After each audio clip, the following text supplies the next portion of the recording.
Okay, so hello everyone. I'm Olivia, and today we are here to talk about school segregation with students from Payne Tech High School in Newark, New Jersey. To introduce myself, I'm getting my master's in educational leadership, politics, and advocacy at NYU, and school segregation is a topic we talk a lot about in my advocacy and education class, and its implications to the field of education, such as graduation rates, test scores, college enrollment, so on and so on.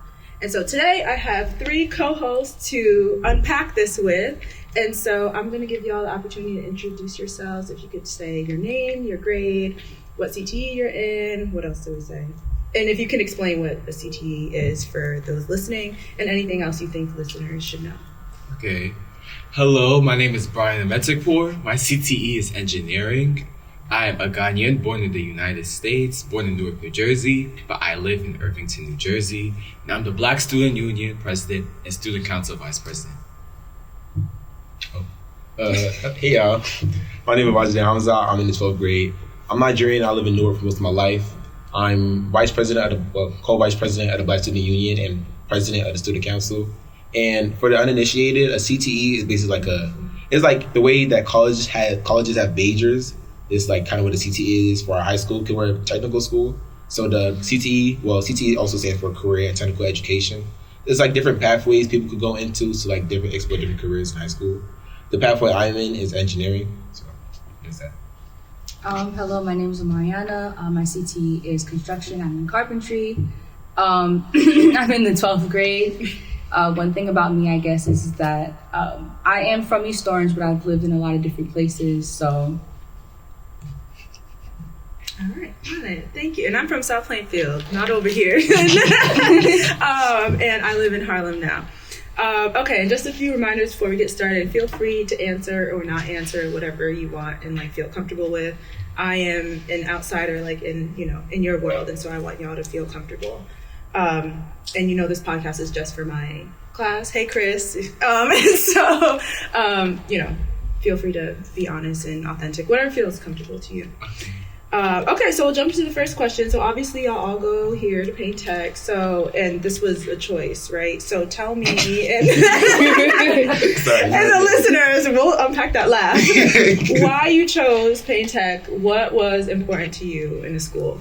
Well, to be frank with you, I chose Payne Tech because it was a better option than my district high school. Payne Tech offers multiple opportunities for students to engage and for them to grow.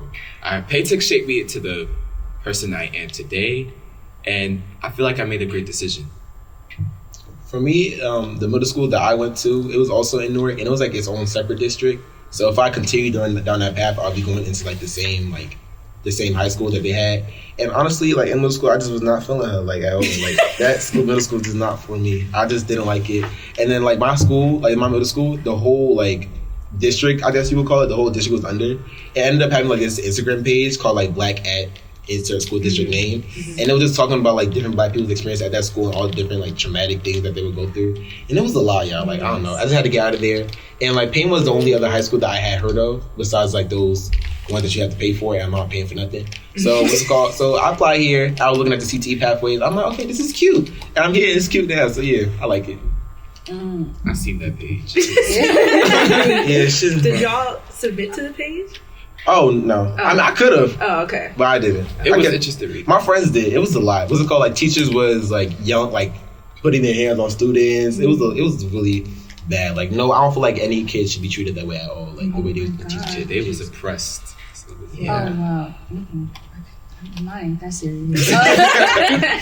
Well, I guess for me there's two reasons. So it's a lot of what Brian said, like. I was not going to my district high school. I did apply to a performing arts school and I got in. But, like once I had looked at Payne more and I came in, like, because I started applying in like the 7th grade. I had a cousin who wanted to come here. Mm-hmm. Yeah, I came and looked at the school a long time ago because I knew I wasn't going to my district school. Mm-hmm. I really wanted to walk away with like more than just a public education. Mm-hmm. And it also has to do with like where I lived before I went to Jersey, because public schools are like way different out there. Mm-hmm. Like it's not way different, but like your experience is way different in those schools and in like a multitude of ways. So I I didn't think I wanted to experience public schools in New Jersey. But this Like is a public school. the high school in my district. Oh. I couldn't do it. Where were the schools that, like you say, out there? Like what state were the other Oh, schools? so before I came here, it was Connecticut, but I've also went to school in like Massachusetts, South Carolina, Vermont, so I've seen all sides of the country. Wow. Okay. Yeah. Okay. I've been down the East Coast. You were. I went to school about everywhere, so. Yeah. Wow. Sorry for like, but do you think like this is like the best education like No, about they have all the a- states? Like, They have a great. This school, Mhm. the thing is that New Jersey is ranked very high for a reason. Their education is Yeah. amazing, and that's because of good schools like this or good schools like Science High. It's just that they need to bring some of their public institutions up to par with some of their better institutions. Yeah. Where other states that rank, it's usually like all schools are on the same level. And I Yeah. feel like we could be number one. Like if we really just We up really the just public pushed schools, because these types of schools better than anywhere in the country. Yeah, Better. your school has a great ranking because I was looking at like U.S. News has like data Yes. on like everyone's school, and I was Top looking at yours and in like comparison to mine and in comparison to like ones that I visited in New York and like Brooklyn, and y'all's was like way higher than Yeah. even Where- Because they prepare us Yeah. for life here, like honestly. Yeah. They like, do. they really Yeah. do. Yeah. Like I said, I became the person I am today because of Payne Tech. Yeah. By the way, I gotta promote Payne Tech number 100 in New Jersey. Exactly. Like, 100. Wow. Yeah. That's And we have Just a that school. few of our schools in our district over the past few years have gotten the blue ribbon. blue So ribbon. yeah, we came from a blue Okay. ribbon. we came from a big right school. So You They know, all have a this lot of is really pride. sad. yeah, Yes. Yeah. Of course. Yeah, that's great. Thank y'all for sharing. I'm loving this already. Okay, so let's get into this like label of like segregated schools and like that conversation. So to first kind of, I guess, define that, and it can be defined in different ways, but typically when you're talking about like education and segregation, they define that as the majority of a school is one race, usually a non-white race, which is, I think, interesting because if a school is like majority white, they don't typically like consider that as segregated. Yeah. So we can get into that. But yeah, so I kind of want to talk about that, and knowing that your school, according to the data, is 99% Black and Latino. That's a crazy I think, number. yeah, I think it's like 50. I should have had it up here. It's in my like other what? notes, but it's like pretty kind of almost equal with like Black and Latino. So 99%. And so by that like data, this school will be considered segregated, right? What do you think about that label? Have you ever considered your experience as one of segregation? What do you think about that? Well, Yeah. honestly, I never really considered my school segregated because it's a county school, first of all. So it's like about anybody could come and apply here. Yeah. So even people from like the richer neighborhoods, like Livingston and Montclair, they could come here. So I guess I just had that label in my mind. But I just see it. I was like, oh, it's just a lot of people from Newark, EO are coming here. I just never thought of it as segregated. Yeah. Not you saying, now it's just like, we are. Yeah. So, with me, like the term, like the label segregated, like I didn't really think of it like a segregated in that sense, but also like in a sense that the way you're saying it, like what's called like we're 99% Black or Latino. I do think like what's called it kind of has been segregated, but I think that's just like that's kind of a given because the way where our school is located, we're located in Newark, New Jersey. Newark, New Jersey is a majority Black and Latino area. Right, yeah. So it makes sense that what's called a school in Newark, New Jersey is also going to be Black. Yeah, reflect that demographic. And also, like, people's neighborhoods determine where they go to school because if you live too far from a school, like, you're not going to end up going to that school because it's literally inconvenient for you to go there. So what's it called? Like, I don't think it's a bad thing that full schools because, like, when you first hear the term segregated, you're gonna automatically assume it's like in a negative connotation. Right, yeah. But I don't think this is actually like a negative label. Like, I don't think this is necessarily a bad thing because, like, I've grown up in predominantly non-white areas. So me going to school in a predominantly non-white place, it makes sense. Yeah, because if I've grown up around like predominantly not around white people. Like, why would I randomly go to... It's not random. Like, why would I go to school with white people? Like, your trajectory, like, follows that this is where you would... Yeah, this is like the predicted outcome. Yeah. that's real. Yeah. And also, like, I don't know, I like attending a school like this where it's like mostly like Black and Latino, because I like attending people that look like me, have similar experiences to me, similar growing up. Because like I would rather go here than to like a high school where it's like people that don't have anything like me. They don't come from struggle. They never struggled. They never had any problem with money or anything like that. Because like if I came into a school and like maybe let's say like I went to like more predominantly like affluent school and kids there like they come to school with Louis Vuitton. I mean, people come here with that too, but like if they like come like cars, everything like expensive, I'm gonna feel out of place because I don't have that. I'm gonna be trying to catch up to that. Like, so that's why I'm comfortable here because everybody we all have like similar backgrounds, similar growing up. So it's not like I don't feel expected to do more than what I am. But yeah, that's good.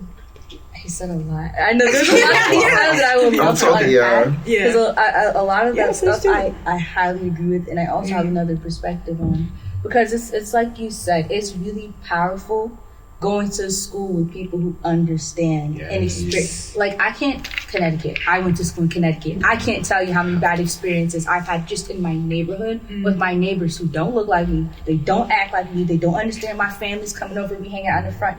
And then that's reflected in school. When you hang out with kids, what you talk about, what you do, how your teachers understand you, the school culture, especially school culture. Like we even... like you said, had that thing sophomore year, and a lot of Black students protested because we're like, our school demographic is even. We should have more Black representation, right? But that's something you can do here. Like you can't do that in other places. People don't understand, and it's a great opportunity to be able to do that here. Because I would have never imagined having this somewhere else. This is something you can only have in a Black cultural center like Newark. So like. That's something to appreciate. And just back to like what you said about segregation. Like I didn't really know what that meant in context of like schools. But I guess it's more obvious like in the district. It's like you said with when we're at lunch, certain experiences and interactions you might have with people. But even so, I think just given the place that we live in, and because we have such similar experiences, there might be like small internal conflicts, but like all in all, we're all very similar. We all grew up in Essex County. Like we all have something that you just don't have in other places. And then you could be different, even for non-Black and non-Hispanic students in this district. You can be like Asian, you could be from just about anywhere, because there's a small demographic, but there's like other people. But because of where we grew up, we have similar experiences versus like in suburban area, and I've been through this. If you're a different race in those areas, it's completely different. Okay. That was my completely different. Like there's nothing alike. Nothing. I want to touch on one thing you said about representation and like the power of that here. Do you feel like I don't know what your teaching body looks like and your leadership looks like. Can you tell me a bit about that? Like, do you feel that given the demographics, of your school, like does your teachers reflect that? Does school leadership, district leadership reflect that? And like, you're smiling. So what are your thoughts on that? I think most of my teachers are. No. I think it got better this year. Okay. Because like it's kind of like maybe like better sophomore, like better as in like we got more diversity in our teaching body. Because like I think like sophomore year, like definitely it was like mostly white teachers. Like I don't think I had a single. Maybe I had an Asian math teacher, but like without that, I don't know. She left. A lot of teachers of color like leave. But and like most of my time, like I don't think in my whole time here, like I had a Black teacher. I don't think I had a Black teacher the whole time. I'm scanning my brain. Nah, I'm thinking like, I didn't have one. Have I ever had a Black teacher? I haven't. A lot of the Black staff members are new. Yes, they're all for like the 9th and 10th graders. I never. Oh, okay. But like even outside of like Black teachers, there is like teachers of color here. Yes, there is. So I don't think it's like we're like a whole like majority. I don't think it's like a majority Black and Latino population and then like all white teachers. There's definitely teachers of color here. So it's that we didn't have them. Okay, this is you even have to consider like Black teachers specifically, because sure. School segregation is all minorities, right? But specific to the Black minority, like there's just something different And I know because our advisor is a black teacher, and it's crazy because I just had a meeting with him yesterday, and the way I related to him was just so much more different than I can relate to my other teachers. And that goes for everybody. Like, I'm not expecting a Hispanic student to relate to a black teacher because it's only so much, Yeah. It's just the way you grew up. And so when we have less, black representation, for example, we put the Black History Month show together as a Black Student Union as students, and that I feel like that was also rooted in the fact that we didn't have enough black representation at the school. We didn't have enough black staff members and teachers to take on that role for us versus we've had like other shows for like Hispanic Heritage Month, and we have all types of shows, right? Yeah. But the teachers take such an active role because that's what they do, that's what they understand, and we need more of that. We do. We honestly do. Like the Black History Month showcase is, let's just say it's a student. We work hard. It's a student led. It's very student led. Last year and this year's, and I guess it's because for us it's not an issue. Like we get our stuff done and we get it done well. But it's just that it's just very hard to have representation. Like black teachers help us with that because there's only so much of us in Payne Tech. And even this just brings me back to this year, our former advisor, Miss Card, she left. She got married. She has so much stuff to do, so she left the school. And in the summer, we're just like, oh my gosh, like, what are we gonna do? Because there's only so much. And thank God we found Mr. Onyema, our current advisor. But the fact that we had to stress about the fact of not having black representation for a black student union, it's a little bit concerning. Even this is kind of related to, but even our AP African American Studies teacher, Mr. Heavenstrike, he's white. We love Mr. Heavenstrike. We love Mr. Heavenstrike. We love Mr. Heavenstrike. Love you, but he's white. He does a good job though. Very good job. He like the AP whiz, like something. He does his stuff, but it's like we don't have it's just very rare to see. To not see a black teacher, but to interact with in the school. And that's interesting considering like what your student population is and like how and y'all say that's a strength of the school. Many people attend this school, but they don't understand. This school is named after New Jersey's first black congressman. Yet there's rarely any representation, like black representation. I'm sorry, even in our board and the politicians associated with the school.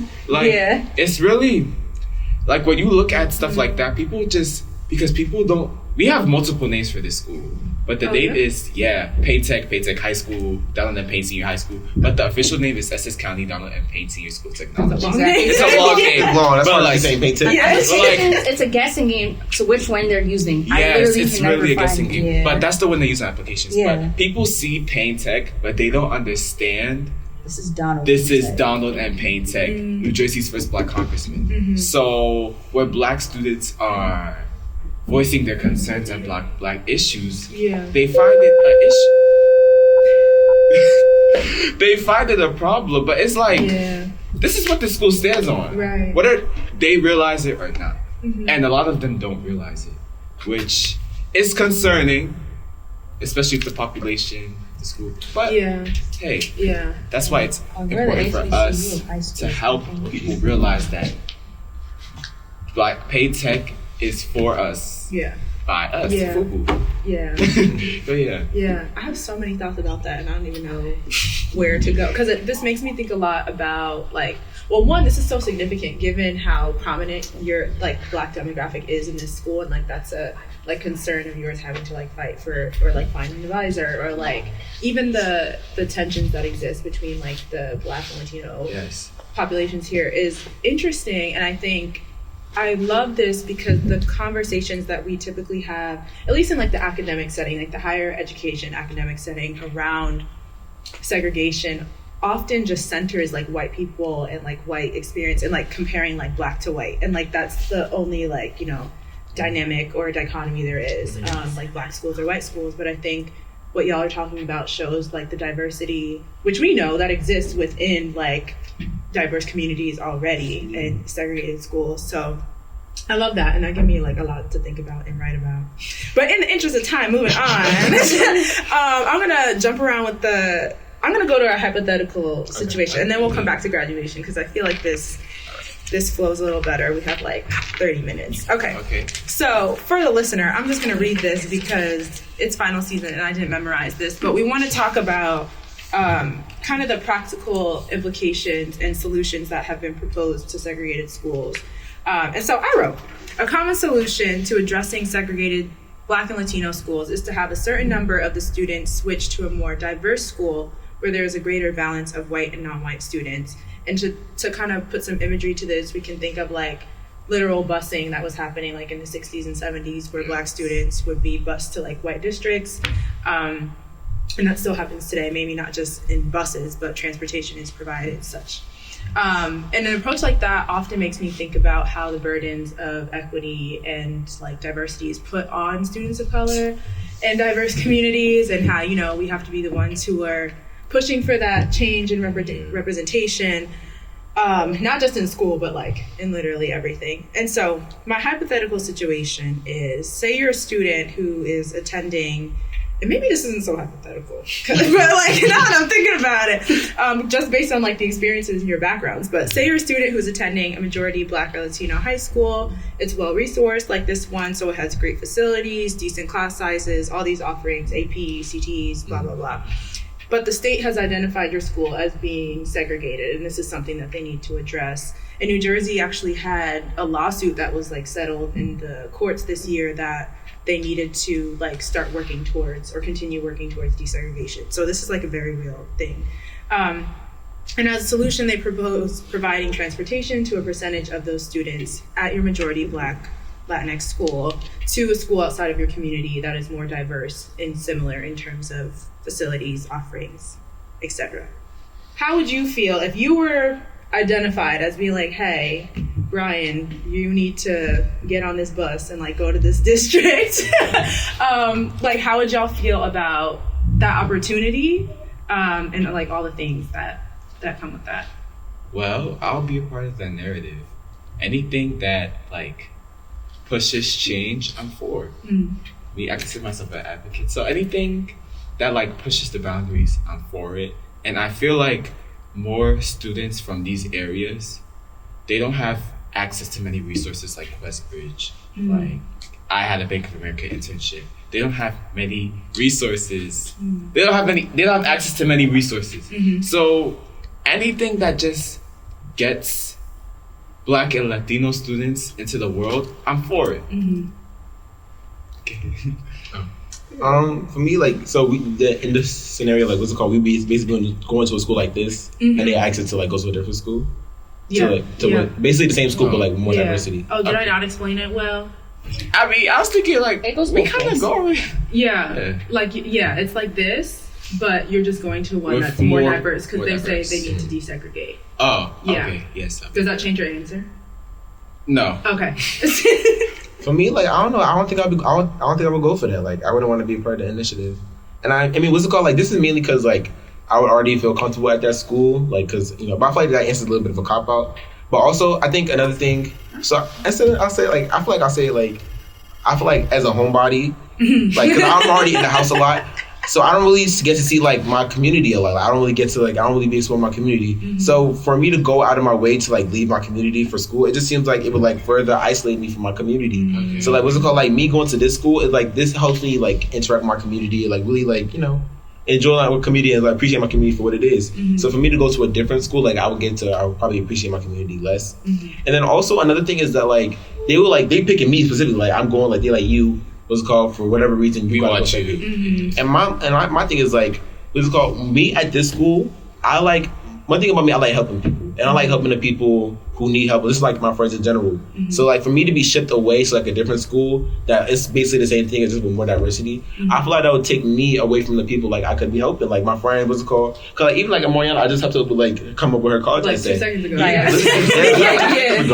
I wouldn't be able to do stuff like that if I'm already at a school, people that's like from different backgrounds. I want to help people like me, like give people help, because like, you know, I like putting people on. I like helping people. So what's it called? Like, I wouldn't really be able to put as many people on if I go to a different school. I want to help people in my community. You know what I mean? So I guess that's why I wouldn't be a part of it. Like, I think it's I think it's a good idea. I just I just personally wouldn't be happy Yeah. going for that. Wow. So. That just kind of changed my answer a little bit. Okay, how so? Like, And you don't have to change your answer. I don't have to change my Two answer, things but like can exist at once, you it know? gave me a broader experience because I'm just thinking about, okay, maybe I can like make change at that other school because I'm just like, wherever I go, I'm gonna be good. I'm Yeah. gonna push the envelope. Yes. But like, That's not see, a problem for me. but see, Yeah. like after hearing what Babajide said, it's just like I already play like a big part in this school also, and I feel like not to be conceited, but of course, like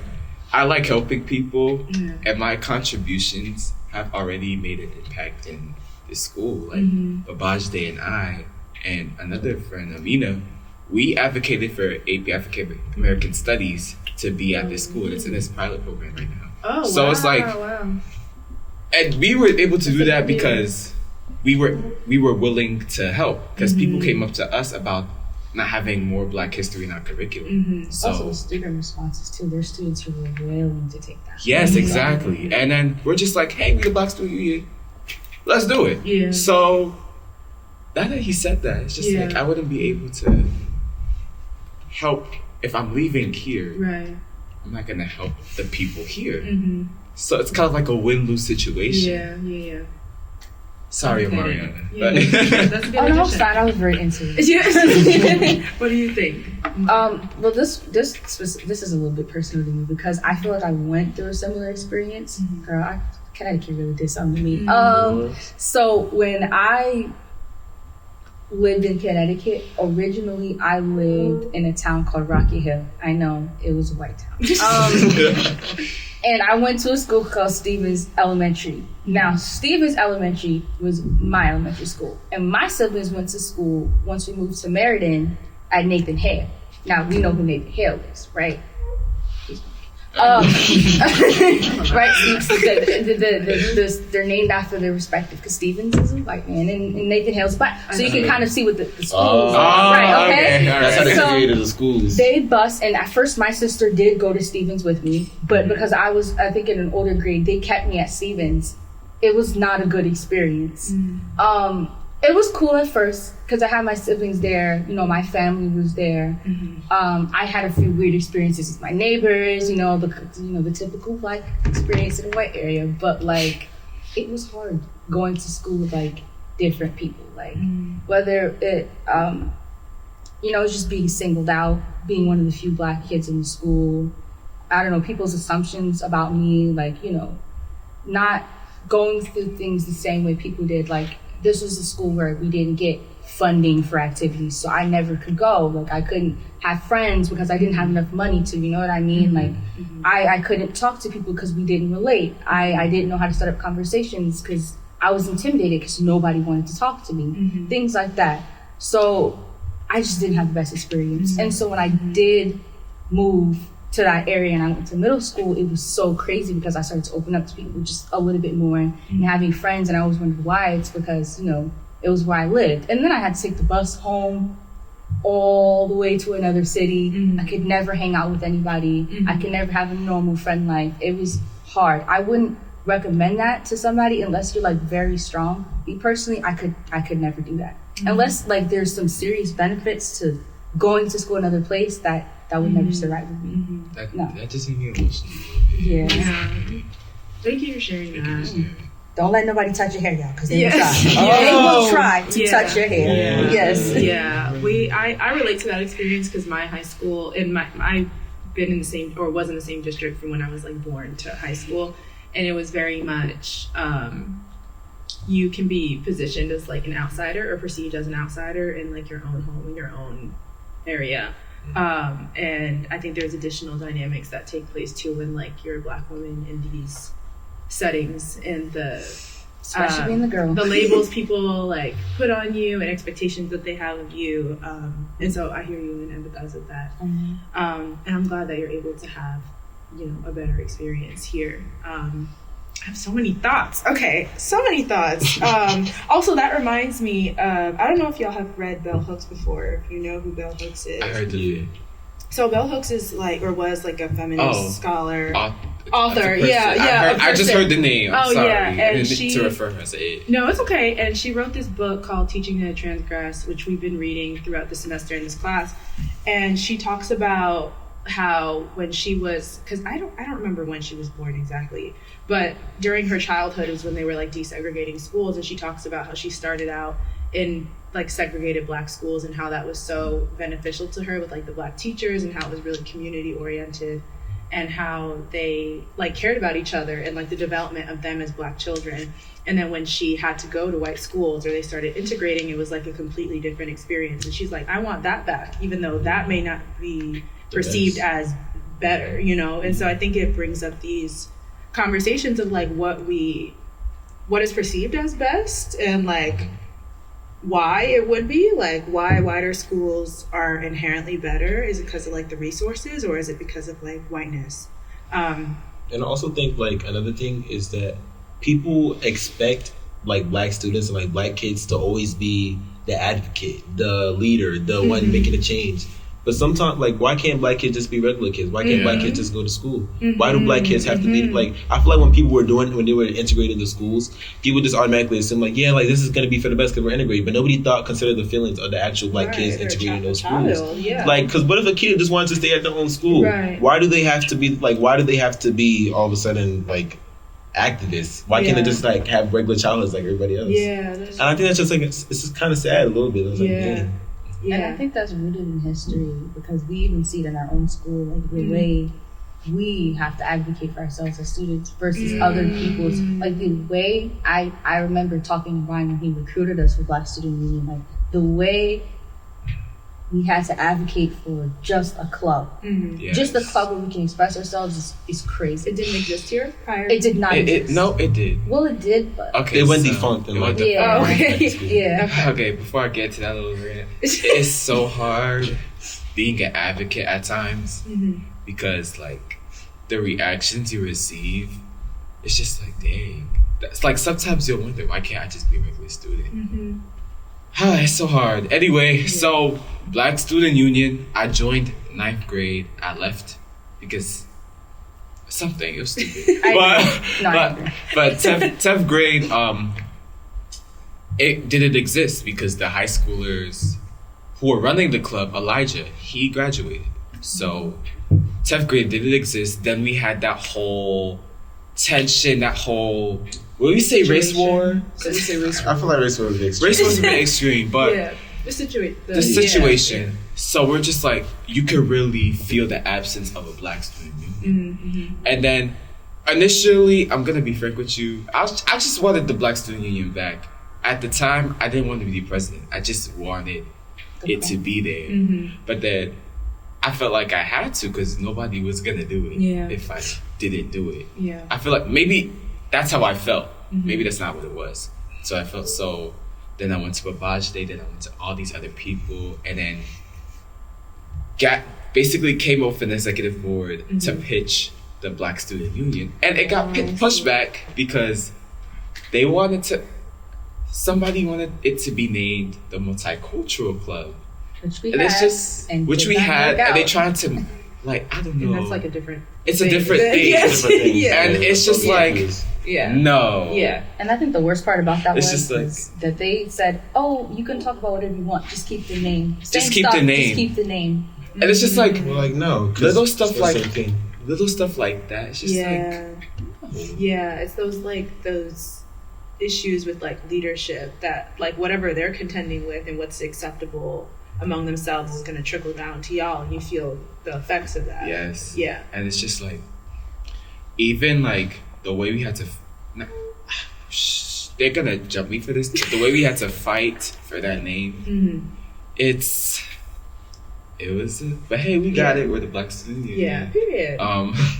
There's other trials and tribulations that I faced as a student advocate, and it just. His comment, like, dang, why can't I just be a regular student? It just like struck a chord. It's just like I really do go a lot as a student advocate, and I think that the administration or whoever I'm conversing with, like, they don't understand that. But it's really stressful, especially since we have all these disparities like face against me. Yeah. But hey, I'm a survivor. I'm here. So Dusty's childhood.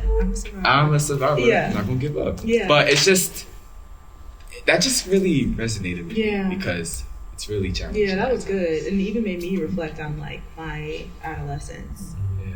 and like I think we can be forced to like grow up quicker Yes. and have to take on responsibilities quicker in comparison to like peers in different situations or like racial identities or experiences, because of the things that we have to contend with, and Yeah. like And I feel like it could even be harder for you because like you were probably like the only black girl that some of your friends knew. yeah, So, like, so you probably had to be like you were Yeah, the different. black girl. You were the Yeah. definition of the black Yeah. girl. You had to Tokenism. represent a whole community. yeah, And that's a lot of pressure. yeah. So And I can't imagine. I heard it from my cousin. But Yeah, I can't yeah, imagine. yeah. Especially she went to the same high school as Yeah, uh-huh. that's why I'm happy like I can go to a school like this where I don't have to be the only black person. Like Yeah. Yes. I would hate for like everything I just like you have to be very careful with all your actions because like whatever you're gonna do is gonna change their view of black people. Like you're Yeah. the token. Because Yeah. people like Yes. to define blackness, but not. We just had this meeting yesterday. Like, black people don't know how to define blackness. Like, you shouldn't be doing that. But it's like when you're the only sign, like You're the only black representation yeah. of blackness that somebody knows. Everything you do is gonna like, you become can't- that. Yeah. You can't expect them to understand that blackness is just everything that a black person is, and not just what you decide to do with yourself. But Right. I can't imagine like. Yeah. Especially like growing up, like as an elementary school student, that's one thing. But Mhm. being so close to adulthood and having to deal with that must be hard. Yeah. You're figuring out who you are. Yeah, it's crazy.